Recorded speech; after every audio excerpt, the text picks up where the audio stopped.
Había una pistola apuntando a su cabeza, y lo único en lo que podía pensar era en el olor a canela que impregnaba el cabello de ella. Damián Moretti, el hombre cuyo nombre hacía temblar a jueces, senadores y capos de media Colombia, estaba arrodillado sobre el mármol frío de la catedral más antigua de Chicago, con el cañón de un arma presionado contra su sien derecha. Las velas del altar proyectaban sombras largas y torcidas sobre su espalda. El vestido de novia de Sofía Sterling yacía arrugado en el suelo como una bandera rendida. Afuera, las sirenas de la policía rasgaban la noche. Adentro, el silencio era tan denso que podía masticarse. Todo había comenzado 3 años antes, en un semáforo en rojo, en una lluvia que no lavaba nada. Dicen que los hombres como Damián Moretti no sangran, que nacen con el dolor ya cicatrizado, que la crueldad es su idioma materno y la lealtad solo una moneda de cambio. Dicen que el jefe del cártel de Medellín, el hombre que había consolidado su poder desde las calles del barrio La América hasta los rascacielos del Loop de Chicago, no tenía corazón, sino un motor frío que bombeaba cálculos en lugar de sangre. Sus enemigos lo llamaban el arquitecto, porque construía imperios sobre ruinas ajenas. Sus hombres lo llamaban Don. Nadie, absolutamente nadie, lo llamaba vulnerable. Hasta aquella noche, hasta aquella mujer en la lluvia, hasta aquellos 2 niños con su misma nariz y su misma frente terca, empapados en una esquina de Chicago como 2 pequeños náufragos. La ciudad brillaba sucia y hermosa desde las ventanas ahumadas del Maybach blindado. Damián iba sentado en el asiento trasero, perfectamente inmóvil, como una estatua de sí mismo. Sus gemelos dorados refulgían bajo la luz amarilla de los faroles. La piel italiana de sus zapatos absorbía los reflejos de los charcos en la calle. A su lado, Sofía Sterling pasaba el dedo por una pantalla con la indiferencia de quien revisa una lista de compras. Le hablaba del florero, de las orquídeas, del senador que asistiría a la cena. Damián escuchaba sin oír. Había aprendido ese truco años atrás: mantener los ojos abiertos y la mente cerrada. Pero esa noche, la mente no obedeció. Esa noche, el pasado entró por la ventanilla como el olor a lluvia, sin pedir permiso. 3 años. 1095 días desde que encontró la nota sobre la mesita de noche. La letra era de Ivana, pero las palabras no. Él lo sabía entonces y lo sabía ahora. Ivana Reed no escribía con esa frialdad clínica. No construía oraciones sin emoción, sin errores, sin el rasguño impulsivo de quien llora mientras escribe. La nota era perfecta, demasiado perfecta. Damián la había releído 20 veces antes de aplastar el papel en su puño y arrojarlo contra la pared. Luego la había reconstruido en su memoria otras 500 veces, buscando la grieta, la fisura, la señal de que alguien más había dictado esas palabras. Pero el dolor era más rápido que la lógica, y el orgullo del don del cártel de Medellín era un muro más grueso que el blindaje de su automóvil. Entonces la enterró, y continuó. El Maybach se detuvo. Lluvia en diagonal. Luca, su hombre de confianza, anunció el accidente con la indiferencia de quien reporta el clima. Y Damián, por puro hábito de vigilancia, miró hacia la esquina. La vio. Una mujer pequeña, una gabardina barata pegada al cuerpo como una segunda piel mojada, un paraguas roto doblado por el viento, y 2 niños, uno en el cochecito, otro de pie, resistiéndose a caminar, aferrándose a su mano. Cuando el semáforo cambió y ella cruzó hacia la luz de los faros, levantó la mirada hacia el vidrio polarizado. No podía ver a Damián, pero Damián sí la vio a ella. Y en ese segundo, todo el edificio que había construido sobre sus ruinas internas se derrumbó. «Ivana», susurró. La palabra salió como si llevara 3 años atrapada en la garganta. Ivana Reed había aprendido a contar el dinero 2 veces antes de gastarlo una. Había aprendido a comprar la fruta más madura del mercado, no porque fuera la más dulce, sino porque era la más barata.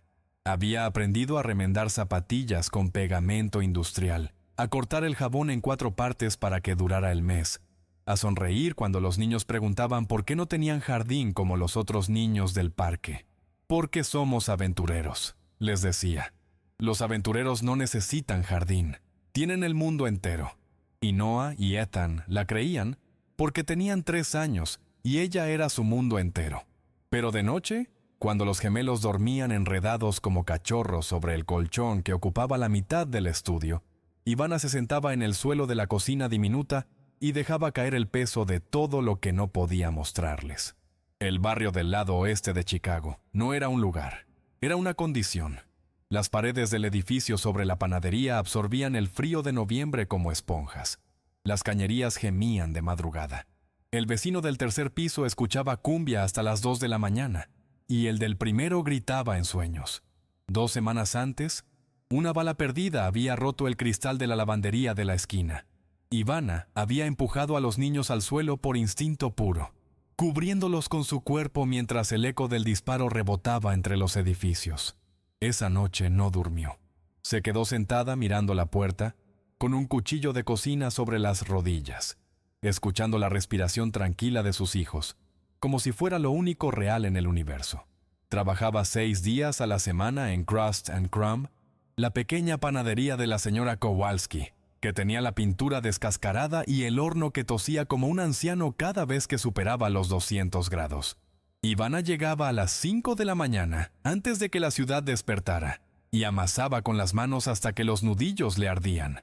Se había convertido en Ana para el mundo, un hombre sin historia, sin pasado, sin rastro. Pagaba todo en efectivo. No tenía tarjeta de crédito, no tenía contrato de arriendo a su nombre, no tenía cuenta bancaria. Era una mujer que había aprendido a existir en los márgenes, invisible por necesidad, borrada por miedo. Pero seguía aquí. Eso, en sí mismo, era un acto de resistencia extraordinaria. La señora Kowalski le pagaba poco y le decía mucho. Le decía que era demasiado lista para ese trabajo, que sus croissants eran los mejores que había probado, que debería abrir su propio local. Ivana sonreía y barría el suelo. Los sueños eran un lujo que no podía permitirse. Lo que sí podía permitirse era llevar a los niños al parque los domingos, comprarles un helado de paleta que costaba $1 y sentarse en el pasto a verlos correr. En esos momentos, la vida parecía casi suficiente. Casi. Porque siempre había un instante. Cuando Noah fruncía el ceño concentrado tratando de atrapar una mariposa, que Ivana veía otro ceño, más oscuro, más terco, y apartaba la mirada antes de que el recuerdo tomara forma completa. Damián Moretti no era simplemente un hombre poderoso. Era una arquitectura de poder tan elaborada que hacía que los demás poderosos parecieran decorados. Había heredado el control del cártel de Medellín a los 26 años, cuando su padre, el viejo Sal Moretti, sufrió un infarto en plena negociación con los Bratva rusos. Algunos decían que fue suerte. Otros, los que lo conocían bien, decían que Damián llevaba años preparándose para ese momento con la paciencia de un depredador que estudia a su presa antes de moverse. En 6 años, había expandido la operación desde los puertos del Caribe hasta las arterias financieras de Chicago. Movía dinero a través de fondos de inversión, constructoras y una cadena de restaurantes de alta gama que ganaron 3 estrellas Michelin. El crimen organizado con mantel de lino. Su mundo olía a cuero importado y a pólvora bien guardada. Sus reuniones se celebraban en pisos 53 de rascacielos o en bodegas refrigeradas donde el frío borraba los rastros. Sus hombres no eran soldados comunes. Eran ingenieros de la violencia, contadores de la clandestinidad, abogados que dormían con los estatutos y los vacíos legales memorizados. Damián los había elegido uno a uno, con la misma meticulosidad con que elegía sus trajes, cada pieza en su lugar, cada engranaje calibrado. Y en el centro de toda esa maquinaria perfecta, Damián Moretti vivía con la sensación persistente de que algo faltaba. No lo nombraba, no lo buscaba, simplemente lo sentía, como se siente un diente que ya no está. La lengua vuelve siempre al hueco vacío. La relación con Sofía Sterling era una transacción disfrazada de romance. Lo habían presentado en una cena del Comité de Desarrollo Urbano, un evento lleno de sonrisas que no llegaban a los ojos y apretones de manos que medían fuerzas. Sofía era brillante, despiadada y perfectamente consciente de lo que ofrecía: respetabilidad. una cara limpia sobre el dinero sucio, una alcurnia que blanqueaba apellidos. Y a cambio, recibía lo que quería: poder real, no el poder de papel de los banqueros y los políticos, sino el poder que se ejerce en las sombras, el que no necesita votos ni accionistas. Era un acuerdo perfecto para dos personas que habían decidido que el amor era una debilidad que los demás no podían permitirse. El problema era que Damián había amado una vez, y ese amor había dejado una grieta en el muro. Y entonces llegó la lluvia de aquella noche, y con ella Ivana, y los niños, y la aritmética implacable de 3 años, de 2 cuerpos que eran su reflejo, de una mujer que había sobrevivido sola lo que habría destruido a cualquiera. Ivana no sabía que esa noche, mientras cruzaba la calle empapada con sus hijos, el hombre que había gobernado el crimen organizado de 2 continentes estaba saliendo de un automóvil blindado como un poseído, corriendo hacia ella a través del tráfico, gritando su nombre en la tormenta. No lo sabía porque no podía escucharlo por encima del trueno, pero algo en su cuerpo sí lo supo. Sus hombros se tensaron antes de que su mente procesara el peligro. Sus pies aceleraron antes de que sus ojos lo vieran. El cuerpo recuerda lo que el corazón trata de olvidar. Y el de Ivana Reed llevaba 3 años recordando a Damián Moretti. La panadería olía a canela y a rendición. Ivana estaba de espaldas cuando él entró, fregando una bandeja con la ferocidad silenciosa de quien convierte el trabajo manual en meditación. Sus manos, rojas por el agua caliente y el jabón industrial, se movían en círculos sobre el acero. Llevaba el delantal atado con un nudo doble, el cabello recogido con un lápiz, una mancha de harina sobre la ceja izquierda que no sabía que tenía. No había nada glamoroso en esa imagen. No había nada que un hombre de su mundo pudiera reconocer como poderoso. Y sin embargo, cuando Damián Moretti la vio así, de espaldas, en ese local miserable con el horno tosiendo y la pintura cayéndose de las paredes, sintió que el suelo se abría bajo sus pies italianos de $1000, porque esa mujer, agotada y sola, seguía siendo la cosa más real que había visto en su vida. La bandeja cayó al suelo con un estruendo que rompió el silencio como un disparo. El cerámico se hizo añicos sobre el linóleo. Ivana se giró y lo vio, y en ese segundo, 3 años de distancia colapsaron en un único punto de presión insoportable. No gritó, no lloró, se pegó a la pared como si la pared pudiera absorberla, como si pudiera desaparecer dentro del yeso descascarado si se apretaba lo suficiente. Su pecho subía y bajaba con una velocidad que delataba el pánico que su expresión intentaba disfrazar de furia. «¡Sal de aquí!», dijo. La voz le salió ronca, raspada por el miedo. «¡Sal! ¡Oh, grito!». Damián no se movió. La miró con esa calma que no era paz, sino control absoluto. La calma de un hombre que ha aprendido a no mostrar lo que lo destruye por dentro. «Grita todo lo que quieras», dijo él. Y su voz sonó baja, casi suave, lo cual era infinitamente más aterrador que si hubiera gritado. «La policía de este distrito está en mi nómina. El dueño del edificio me debe dinero. Nadie va a venir». Dio un paso hacia ella. Sus zapatos crujieron sobre los pedazos de cerámica. «¿Por qué huiste?». Ivana apretó los dientes. Los ojos se le llenaron de lágrimas que no iba a dejar caer. No frente a él, no ahora, no después de todo. «Tú lo sabes», respondió. «No finjas que no sabes». «Me dejaste una nota», dijo Damián, «que decía que no me amabas, que era demasiado peligroso, que te ibas». Se detuvo a 2 pasos de ella. «Eso fue lo que me dejaste». Ivana soltó un sonido que no era risa ni llanto, sino algo entre ambas cosas, un sonido roto y antiguo. «Escribí esa nota con una pistola apuntada a mi cabeza, Damián». El aire en la pequeña cocina cambió de temperatura. Damián se quedó completamente inmóvil. Era el mismo tipo de quietud que precede a los terremotos, esa pausa en la que la tierra retiene el aliento antes de moverse. «Los hombres de tu padre vinieron a buscarme», continuó Ivana, y su voz ya no temblaba. Temblaba por dentro, pero afuera era acero. «Me dijeron que si no me iba, me matarían, que matarían al bebé que llevaba dentro». Me dictaron cada palabra de esa nota. Me pusieron el bolígrafo en la mano Y yo escribí porque tenía miedo de morir, pero sobre todo porque tenía miedo de que muriera él.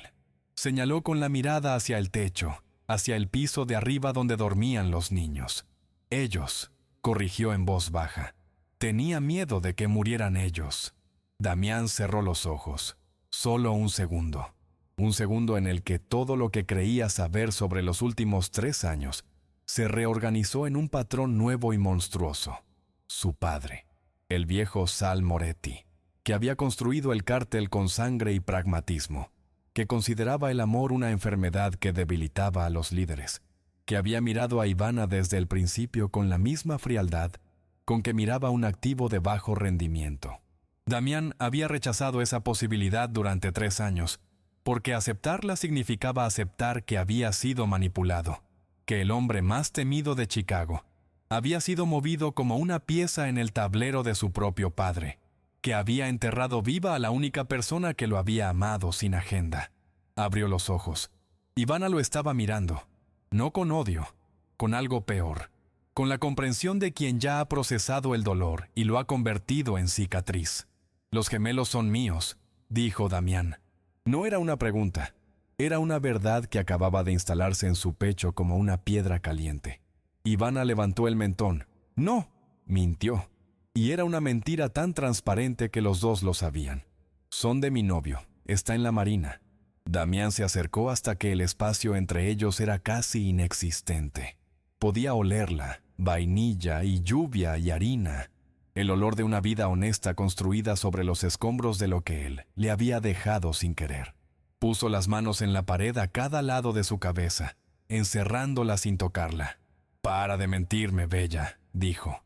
«Vi sus caras, vi mi nariz en ese niño, vi mi frente, los hice yo». Se inclinó hacia ella, su boca cerca de su oído. «Y cuando la prueba de ADN confirme lo que los dos ya sabemos, todo va a cambiar». Fue entonces cuando la voz llegó desde el umbral, pequeña, adormilada, absolutamente devastadora en su inocencia. «Mamá». Los dos se congelaron como si el tiempo hubiera decidido detenerse específicamente para ese momento. En el marco de la puerta que conectaba la cocina con la escalera hacia el piso de arriba, estaba Noah, pijama a rayas, un oso de peluche al que le faltaba una oreja apretado contra el pecho, los ojos entrecerrados de sueño. «Mamá, ¿quién es el señor grande?».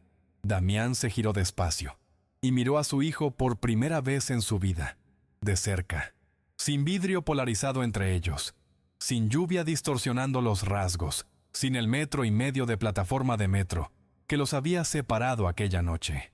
El niño tenía su mandíbula, tenía sus rizos oscuros, tenía ese pliegue entre las cejas que Damián veía cada mañana en el espejo cuando pensaba demasiado. Damián Moretti, el hombre que había negociado cara a cara con carteles, con mafias rusas, con senadores corruptos sin que le temblara un solo músculo de la cara, se dobló sobre una rodilla en el suelo sucio de una panadería de mala muerte.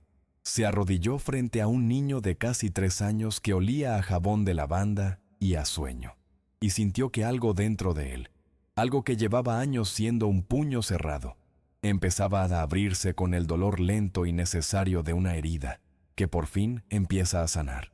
«Hola», dijo Damián, y su voz era tan distinta a la que usaba para dar órdenes que casi no la reconoció. «Soy un amigo de tu mamá». Noah lo estudió con esa gravedad seria y minuciosa que solo tienen los niños y los jueces. Luego miró a Ivana. «¿Es malo, mamá?». Ivana miró a Damián. Lo vio arrodillado en el suelo manchado, con el traje de $10,000 rozando el linóleo, con la mano extendida hacia el niño, pero deteniéndose a centímetros, sin atreverse a tocar lo que aún no sabía si tenía derecho a reclamar. Y en esos ojos oscuros que tanto había amado y tanto había temido, vio algo que no esperaba ver. Miedo. No el miedo de un hombre que enfrenta un arma. El miedo de un hombre que enfrenta la posibilidad de que sea demasiado tarde. «No», dijo Ivana, y la palabra le costó más que cualquier cosa que hubiera dicho en 3 años. La voz le salió rota por la mitad. «No es un hombre malo, Noah. Es solo un hombre». Damián levantó la vista hacia ella. En sus ojos había una gratitud tan desnuda, tan desprovista de armadura. que Ivana tuvo que apartar la mirada antes de que le rompiera algo que aún no estaba lista para que le rompieran. Esa noche, mientras Damián ordenaba a Luca traer el automóvil y Ivana subía corriendo a empacar lo poco que tenían, Noah se quedó parado en el umbral mirando al hombre grande que seguía arrodillado en el suelo. Entonces hizo algo que nadie esperaba. Se acercó 2 pasos y le puso la manita sobre la rodilla. Solo eso. Un gesto pequeño, instintivo. El tipo de gesto que los niños hacen cuando sienten algo que sus palabras todavía no alcanzan a nombrar. Damián miró esa mano diminuta sobre su rodilla, y por primera vez en 12 años de crimen organizado, de sangre, y poder y soledad disfrazada de fortaleza, Damián Moretti no pudo mantener la cara de piedra. Se le quebró la mandíbula, se le cerró la garganta, y nadie lo vio, porque el niño estaba mirando hacia otro lado. Pero el oso de peluche sin oreja fue testigo de todo. La mansión Moretti recibió a Ivana y a los gemelos como un museo. Recibe a visitantes que no saben que están ante obras de arte, con indiferencia helada y una grandeza que intimida más que impresiona. Los pasillos eran infinitos, los techos imposiblemente altos. Las arañas de cristal derramaban luz sobre suelos de mármol que reflejaban las caras asustadas de 2 niños de casi 3 años que nunca habían pisado nada más lujoso que el parqué astillado de la panadería. Noah caminaba pegado a la pierna de Ivana. Ethan iba en brazos, con la cabeza enterrada en su cuello, apretando los deditos sobre su hombro, como si temiera que el edificio fuera a tragárselos. Ivana avanzaba con la columna recta y la mandíbula apretada, porque si ella mostraba miedo, ellos se hundirían, y ella no podía hundirse. Todavía no. Arthur, el mayordomo, era un hombre de modales tan rígidos que parecía haber sido planchado junto con su traje. Recibió las instrucciones de Damián con la eficiencia silenciosa de quien lleva décadas ejecutando órdenes sin hacer preguntas. Habitación del ala este, cuarto contiguo para los niños, ropa, juguetes, comida, esa misma noche. Ivana interrumpió antes de que Arthur pudiera moverse. «No son maletas de hotel», dijo, con esa voz baja y firme que había desarrollado en 3 años de ser la única adulta responsable en el cuarto. «Están asustados. Duermen conmigo hasta que yo decida otra cosa». Hubo un silencio. El personal contuvo el aliento colectivamente. Nadie le corregía los planes al don. Nadie, excepto aparentemente una mujer en zapatillas con pegamento industrial que olía a harina y determinación. Damián la miró, y en lugar de la frialdad con que habría aplastado cualquier otro desafío a su autoridad, asintió. «Suite principal del ala este», corrigió a Arthur. «Cuarto conectado para los niños, pero la puerta queda abierta». Arthur parpadeó exactamente una vez y procedió como si nada extraordinario hubiera ocurrido. Ivana exhaló. Era una victoria pequeña, ridículamente pequeña comparada con todo lo que estaba en juego, pero la necesitaba. Necesitaba saber que aquí también tenía voz, que no había cambiado una jaula miserable por una jaula dorada. Mientras subían la escalera, Noah tropezó con la esquina de una alfombra persa que costaba más que 1 año de su alquiler. No lloró, pero se encogió, escondiéndose detrás de la pierna de su madre. Damián extendió la mano instintivamente para estabilizarlo. Noah se apartó. La mano de Damián quedó suspendida en el aire, sola, como una pregunta sin respuesta. «No te conoce», dijo Ivana en voz baja sin mirarlo. «Para ellos eres un extraño». «Tengo 3 años perdidos que recuperar», respondió Damián, y había en su voz una urgencia que no era arrogancia sino pánico mal disfrazado. «No puedes comprar 3 años, Damián». Ivana lo miró de reojo. «No puedes llenar ese hueco con juguetes eléctricos y habitaciones blindadas. Los niños no necesitan mansiones. Necesitan tiempo, y el tiempo no se ordena como se ordena un automóvil blindado». Damián apretó la mandíbula pero no respondió, porque sabía que tenía razón, y porque no estaba acostumbrado a que alguien tuviera razón frente a él sin que eso lo enfureciera, y lo que sentía en ese momento no era furia, era algo mucho más incómodo, humildad. Fue entonces cuando el sonido de los tacones sobre el mármol anunció el desastre antes de que tuviera cara.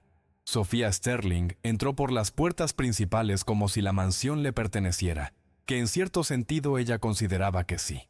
Vestido blanco inmaculado, cabello perfecto. Una expresión que combinaba el desprecio con la incredulidad de quien encuentra ratas en una cocina de 5 estrellas. Sus ojos recorrieron la escena, el personal en fila, los niños en ropa de segunda mano, Ivana con su delantal aún puesto, Damián con la corbata aflojada y algo en el rostro que Sofía nunca le había visto, algo que la hizo sentir por primera vez genuinamente amenazada. «¿Qué es esto?», preguntó, y su voz era hielo y veneno en partes iguales. «¿Obra de beneficencia, Damián? Porque si es así, hay organizaciones para eso». «Son mis hijos», dijo Damián. 3 palabras, simples, absolutas. Sofía parpadeó.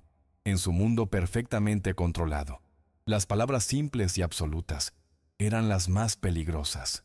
«¡Bastardos!», dijo finalmente, y la palabra cayó en la habitación como una piedra en un estanque. Ivana salió de detrás de Damián antes de que él pudiera moverla. Era casi 10 centímetros más baja que Sofía. Su ropa era incomparablemente más humilde, y sin embargo llenó el espacio frente a la otra mujer con una presencia que ninguna cantidad de dinero podía fabricar. «Mis hijos no son un error», dijo Ivana. La voz no le temblaba. «Y no se preocupe, princesa. En cuanto sepa que es seguro, nos vamos. No queremos estar aquí más de lo que usted nos quiere aquí». Sofía se inclinó ligeramente hacia ella, como una serpiente considerando el ángulo del ataque. «¿Seguro?», repitió. «Querida, no tienes idea del mundo al que acabas de entrar. Eres una peón, y los peones se sacrifican». El rugido de Damián sacudió el candelabro de cristal sobre sus cabezas. «¡Basta!». La palabra no fue gritada, fue detonada. El personal dio un paso atrás colectivo. Sofía se paralizó. Incluso Ethan, que estaba al borde del llanto, se quedó en silencio. «Sofía, sal de esta casa ahora mismo, antes de que olvide que nuestros padres fueron amigos». Sofía los miró a los dos, a Damián y a Ivana, y en ese momento procesó la información que su orgullo había tardado en admitir. Él la miraba a ella con autoridad, pero miraba a Ivana con algo que no podía comprarse ni negociarse. La miraba con necesidad. Sofía alisó su vestido con una calma que era pura actuación. «Muy bien», dijo, «pero mi padre sabrá de esto, y los Sterling siempre cobran sus deudas». Se fue sin mirar atrás, pero Ivana la vio en el espejo del pasillo, y sus ojos no eran los de una mujer derrotada, eran los de una mujer calculando. La mañana siguiente trajo el sobre Manila de Henderson, y la verdad que Damián había temido y necesitado en igual medida. 99.99%. Los números sobre el papel eran una formalidad. Damián ya lo sabía en los huesos desde la noche del metro, desde el momento en que Noah había puesto su mano sobre su rodilla en el suelo de la panadería. Pero verlo escrito lo transformaba en algo irreversible, en una responsabilidad que no admitía evasión ni aplazamiento. Tenía 2 hijos, tenía una familia, y tenía un contrato con los Sterlings que si se rompía sin munición suficiente, desencadenaría una guerra política y financiera que podría costarle todo. Cerró el sobre. Miró el whisky sin tocarlo. Fuera, en el jardín del ala este, la cámara de seguridad le mostraba en la pantalla de su tablet a Noah y Ethan persiguiendo una mariposa entre los rosales. Noah arrugaba el ceño exactamente como él. Damián apagó la tablet y llamó a Henderson. Necesitaba saber quién había amenazado a Ivana. Necesitaba saber si realmente había sido su padre, porque algo en la historia no encajaba. Henderson llegó más sudado que la vez anterior, lo cual era un logro considerable. El número del teléfono quemado que había enviado los mensajes amenazantes a Ivana 3 años atrás había pinguado desde una dirección en Gold Coast, el Penthouse Sterling. Damián escuchó el nombre y algo en su interior se volvió de un frío absoluto. El tipo de frío que no congela sino que quema. No había sido su padre. Había sido Sofía, una mujer que apenas era una conocida en ese entonces, que ya trazaba su camino hacia el poder Moretti con la precisión de un cirujano, que había visto a Ivana como un obstáculo y la había eliminado usando el nombre del viejo Sal como arma, sabiendo que nadie se atrevería a cuestionar al patriarca. Había robado 3 años. Había robado el embarazo, el nacimiento, los primeros pasos, las primeras palabras. Había robado todo eso con una amenaza y un teléfono desechable. El vaso de whisky se quebró en la mano de Damián sin que él lo apretara conscientemente. El líquido ámbar corrió entre sus dedos como sangre. Esa tarde, Damián entró al cuarto de los niños sin anunciarse. Encontró a Noah y Ethan aburridos entre juguetes que costaban fortunas y no significaban nada. Encontró a Ivana en el sillón, con ojeras hasta los pómulos, mirando la pared con esa expresión de quien está calculando salidas de emergencia. Damián se quitó la chaqueta, se arremangó la camisa, se sentó en el suelo junto al tren eléctrico que Arthur había montado esa mañana. «Noah», dijo, con una voz que no era la voz del don ni la del hombre que acababa de enterarse de la traición más grande de su vida. Era otra voz, una más nueva. «¿Te gustan los trenes?» Noah lo miró con desconfianza. Luego miró el tren. La tentación ganó. Se acercó un paso, luego otro. Y en 5 minutos, los tres estaban en el suelo construyendo vías. Ivana los observó desde el sillón. Y sintió que algo en su pecho, algo que había mantenido cerrado con candado y vigilancia constante durante 3 años, empezaba a moverse. ¿Y tú qué habrías hecho en el lugar de Ivana? ¿Habrías confiado en ese hombre otra vez, sabiendo todo lo que sabe, viendo todo lo que ve? Déjame tu respuesta en los comentarios, porque esta historia todavía no ha terminado. Y si quieres saber cómo termina, ya sabes lo que tienes que hacer. La alarma roja pulsó 3 veces antes de que Damián llegara a la puerta del cuarto. El sonido era agudo, mecánico, diseñado para cortar el sueño más profundo y convertirlo en adrenalina pura. Ivana ya estaba de pie cuando él entró, con los gemelos pegados a su cuerpo como 2 imanes asustados, sus caritas enterradas en su cuello. La luz de emergencia teñía la habitación de un rojo intermitente, que hacía que todo pareciera una escena de guerra. Damián entró con el arma desenfundada, y Ivana ahogó un grito, cubriéndoles los ojos a los niños con las palmas. «Quédate abajo», ordenó él, su voz transformada en algo frío y mecánico. Era el don, otra vez. La ternura de la tarde en el suelo con el tren había desaparecido completamente, reemplazada por esa máscara de acero que Ivana conocía y temía. Luca crujió en el auricular. No era Cray, era la policía y servicios sociales. Sofía no había enviado sicarios. Había enviado algo peor. El sonido de las botas sobre el mármol era un trueno que subía por las escaleras. Ivana apretó a los niños contra ella y miró a Damián. Él estaba al teléfono, hablando en voz baja y rápida, sus ojos moviéndose por la habitación con la velocidad de un hombre que calcula variables en tiempo real. Damián. Su nombre en la boca de ella sonó diferente. No como una orden ni como un ruego, como un ancla. Él la miró, y por un segundo, el don desapareció y quedó solo el hombre. «Si disparas», dijo Ivana, «los pierdes para siempre. Los dos lo sabemos».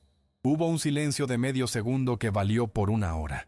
Luego Damián enfundó el arma. «¡Que entren!», dijo al auricular. «Nadie dispara, nadie se mueve».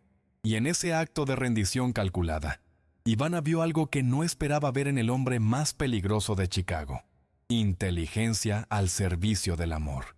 La trabajadora social era una mujer de traje gris, con una tablilla sujetapapeles y una expresión que había visto demasiado como para sorprenderse fácilmente.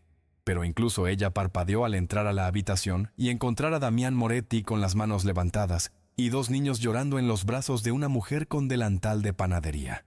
La orden era clara: custodia de emergencia hasta que se estableciera una audiencia, posible secuestro, posible peligro para los menores. Ivana habló antes de que Damián pudiera abrir la boca. «Yo vine voluntariamente», dijo. «Nadie me secuestró». La trabajadora la miró con esa mezcla de escepticismo y protocolo, que es el uniforme emocional de su profesión. Afuera había 12 agentes de SWAT y guardaespaldas armados en cada pasillo. El argumento de «vine voluntariamente» tenía algunas grietas estructurales considerables. «Me llevaré a los niños sola», dijo Ivana finalmente, mirando a Damián con una intensidad que decía 10 cosas que no podía decir en voz alta frente a los agentes. «No me separen de ellos, y cooperó. La trabajadora consultó su tablilla. Acordaron un refugio supervisado. Damián escuchó los términos con la cara de quien firma una sentencia de muerte. Cuando Ivana pasó frente a él con los niños, él le cerró la mano alrededor de la muñeca. Suave. Solo un segundo. 1 hora, dijo. Su voz era tan baja que solo ella podía oírlo. Dame 1 hora y lo saco de ahí. Confía en mí. Ivana lo miró. 3 años de soledad. 3 años de miedo. 3 años de preguntarse qué habría pasado si se hubiera quedado. 1 hora, repitió ella. Y se fue con sus hijos hacia la puerta, sin mirar atrás, porque si miraba atrás no iba a poder seguir caminando. Luca esperaba en la puerta del despacho cuando la caravana de la policía desapareció por el camino de entrada. ¿A los abogados, jefe? Damián se abotonó la chaqueta. Sus ojos tenían esa oscuridad particular, que sus hombres reconocían como la calma previa a algo irreversible. ¿No?, dijo. Al distrito de empaque de carnes. Luca abrió la boca. La cerró. Había aprendido hace años que ciertas decisiones del don eran como los terremotos. No se discutían, se sobrevivían. El Maybach cruzó Chicago hacia el sector industrial, donde el aire olía a metal frío y a negociaciones que nunca aparecerían en ningún registro oficial. Victor Cray afilaba un cuchillo entre carcasas de res cuando Damián entró al almacén refrigerado. El vapor de sus alientos se mezclaba en el aire helado. 2 reinos enemigos respirando el mismo frío. ¡Moretti! Cray no levantó la vista del cuchillo. Viniste sin ejército. O eres valiente, o eres estúpido. Tengo una propuesta, dijo Damián. Cray detuvo el movimiento sobre la piedra de afilar. El silencio del almacén era absoluto, interrumpido solo por el zumbido de los sistemas de refrigeración. Damián habló. Los muelles. Control total. 50 millones anuales de operación limpia a cambio de un único activo. Los libros contables del lavado de dinero de la familia Sterling a través de su banco. Cray lo escuchó sin interrumpir. Cuando Damián terminó, el hombre grande lo estudió durante un tiempo que se sentía geológico. «Das los muelles», dijo Cray despacio, «que son la columna vertebral de tu operación, por destruir a tu prometida, por recuperar a mi familia», corrigió Damián. Cray escupió en el suelo de cemento. «Eso sí que no tiene precio». Extendió la mano. Damián la tomó. El trato más costoso de su vida sellado con un apretón entre 2 hombres que se habían intentado matar durante años. El sábado llegó con sol frío y orquídeas blancas. La catedral de San Patricio estaba llena hasta los confesionarios. Senadores, jueces, los 5 patriarcas de las familias más poderosas de Chicago, todos en traje oscuro y cara de funeral feliz. Damián estaba en el altar, perfectamente inmóvil, perfectamente vestido, perfectamente vacío. Luca, a su lado, tenía la mano dentro de la chaqueta desde hacía 20 minutos. «Quieto», murmuró Damián sin mover los labios. «Espera la señal». El órgano tronó. Las puertas se abrieron. Sofía Sterling entró como una diosa pagana. El vestido de Vera Wang arrastrando 3 metros de ilusión por el pasillo central. La tiara de diamantes captando cada destello de luz, como si hubiera nacido para eso. El senador Sterling lloraba en el banco delantero.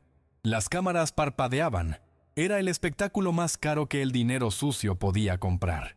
Sofía llegó al altar y tomó la mano de Damián con una presión que era posesión disfrazada de ternura. «Ganó», susurró, sus labios apenas moviéndose bajo la sonrisa perfecta. «Iván afirmó, está en un autobús. Tus hijos son historia». Damián la miró, y en sus ojos no había derrota ni rabia. Había algo que Sofía tardó demasiado en identificar como lo que era: paciencia. El sacerdote comenzó. Las palabras litúrgicas llenaron la nave como humo. Y cuando llegó el momento, cuando el sacerdote preguntó si Damián Moretti tomaba a Sofía Sterling, el silencio que siguió fue tan denso que varias personas en los bancos traseros se inclinaron hacia adelante. «Antes de responder», dijo Damián, y su voz encontró el micrófono con una precisión que no era accidental. «Tengo un voto que hacer». Se giró hacia la congregación, hacia las cámaras, hacia la historia. La pantalla detrás del altar, que debía mostrar fotos de la pareja feliz, Parpadeó, estática. Y luego comenzó el video.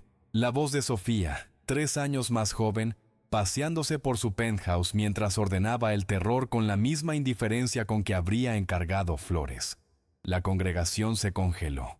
El senador Sterling se puso de pie. Las cámaras giraron hacia la pantalla y luego hacia Sofía, que había palidecido hasta volverse translúcida. Luego vinieron las hojas de cálculo, nombres, cifras, transferencias. El apellido Sterling aparecía en cada columna como una firma en un contrato con el diablo. Y luego, la imagen que terminó con todo. El feed en vivo del refugio, donde un hombre enorme con cicatrices y delantal ensangrentado pateaba la puerta y salía cargando a 2 niños con cajas de jugo en la mano, mientras Ivana corría a su lado con los ojos brillando de alivio y furia. Cray miró directo a la cámara de seguridad y saludó con 2 dedos. Era la imagen más absurda y más poderosa que Damián había orquestado en su vida. Sofía se lanzó hacia él, con las manos como garras.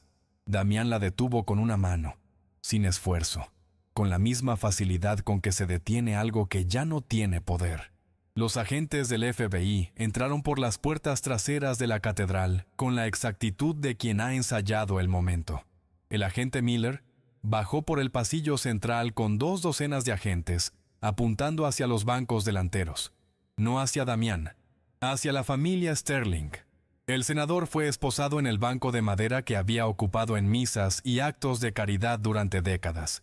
Sofía fue reducida junto al altar, su vestido de Vera Wang arrastrándose por el suelo de la catedral, como los restos de algo que nunca debió existir.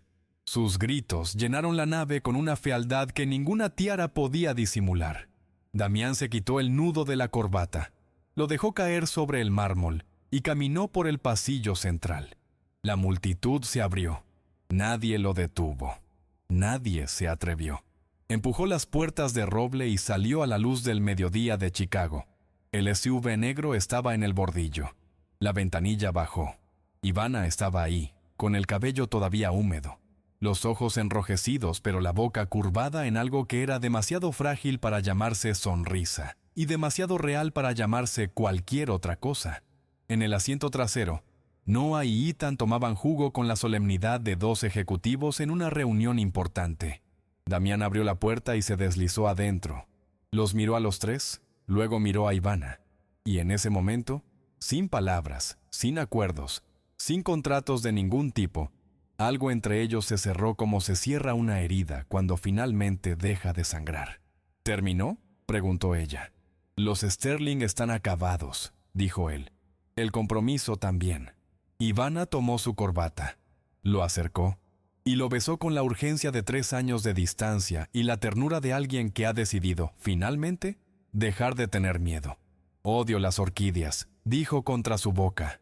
Damián rió, un sonido que ninguno de sus hombres habría reconocido. «¿Tren?», dijo Noah desde el asiento trasero, con absoluta indiferencia por el drama adulto que acababa de ocurrir. «A casa», dijo Damián, y Luca arrancó. 6 meses después, el nombre Sterling había desaparecido de los periódicos de la misma forma en que desaparecen todas las grandes fachadas cuando se les quita el dinero que las sostiene. De golpe, completamente, dejando solo el contorno vacío de lo que alguna vez pretendieron ser. El senador enfrentaba 20 años. Sofía esperaba juicio en una celda de condado donde el único blanco disponible era el techo descascarado. Sus activos, congelados. Su reputación, ceniza. Y Damián Moretti, el hombre cuyo nombre había hecho temblar a medio Chicago, estaba sentado en el suelo de su mansión con rodillas manchadas de tierra, ayudando a Ethan a enterrar un automóvil de juguete junto a los rosales, mientras Noah supervisaba la operación con la seriedad de un ingeniero en jefe.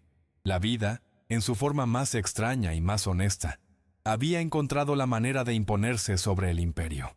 Victor Cray tomaba espresso con el meñique extendido en el despacho de Damián y discutía cifras portuarias con la misma naturalidad con que antes habría discutido territorios a punta de pistola. La alianza nacida de la desesperación se había convertido en algo que ninguno de los dos habría predicho, ni en sus sueños más improbables. Una asociación funcional, casi respetuosa, sostenida por el hecho insólito de que Cray había decidido que los gemelos le caían bien. Noah le había dibujado un dinosaurio que parecía una papa, y Cray lo había enmarcado. Nadie en el bajo mundo de Chicago lo sabía, y era mejor así. Pero en el fondo de todo, debajo de los tratos y las cifras y los territorios renegociados, lo que había ocurrido era más simple y más profundo que cualquier estrategia. Dos hombres que habían construido sus vidas sobre la violencia habían encontrado, cada uno a su manera, algo por lo que valía la pena dejar de pelear. Damián salió al jardín cuando el sol empezaba a caer. La luz de la tarde convertía los rosales en algo casi ridículamente hermoso, el tipo de belleza que uno no espera encontrar en la vida de un hombre que ha ordenado cosas que no pueden nombrarse en voz alta. Ivana estaba arrodillada en la tierra, plantando hortensias con las manos sucias y el cabello suelto. Olía a vainilla y a tierra mojada, la combinación más honesta del mundo. Damián se acercó y le ofreció la mano. Ella la tomó y se puso de pie. Él sacó la llave del bolsillo, esa llave de hierro antiguo que abría todo lo que era suyo, y se la puso en la palma. No era un anillo, era algo mejor. Era una elección sin contrato, una confianza sin garantías, una puerta abierta que ella podía cruzar en cualquier dirección. «Puedes irte cuando quieras», dijo él, «pero espero que no quieras». Ivana cerró los dedos alrededor de la llave. «No voy a ningún lado», dijo, y lo decía con la certeza de quien ha elegido quedarse no por miedo ni por deuda, sino porque ha mirado todas las salidas y ha decidido que este lugar, con todas sus grietas y su historia y su peso, es el lugar que le pertenece. Hay una verdad que las ciudades como Chicago conocen bien, una verdad que el asfalto absorbe y las tormentas repiten. El poder verdadero nunca fue el que se ejerce sobre los demás. Fue siempre el que se ejerce sobre uno mismo. Damián Moretti tardó 32 años, una lluvia torrencial, 2 niños con su nariz y una mujer con una gabardina barata en aprender eso. Perdió los muelles, perdió el contrato, perdió la respetabilidad prestada de un apellido bancario. Y ganó lo único que no puede comprarse, robarse ni negociarse en ningún almacén refrigerado del mundo. Ganó el derecho a que un niño de 3 años le ponga la mano en la rodilla sin tener miedo. Ganó las mañanas con olor a pan recién horneado saliendo de la cocina del ala oeste. Ganó el peso específico e irreemplazable de 2 cuerpos pequeños durmiéndose sobre sus hombros, mientras él los carga escaleras arriba. El rey de Chicago no cayó. Se convirtió en algo que ningún rey ha sido nunca. Suficiente.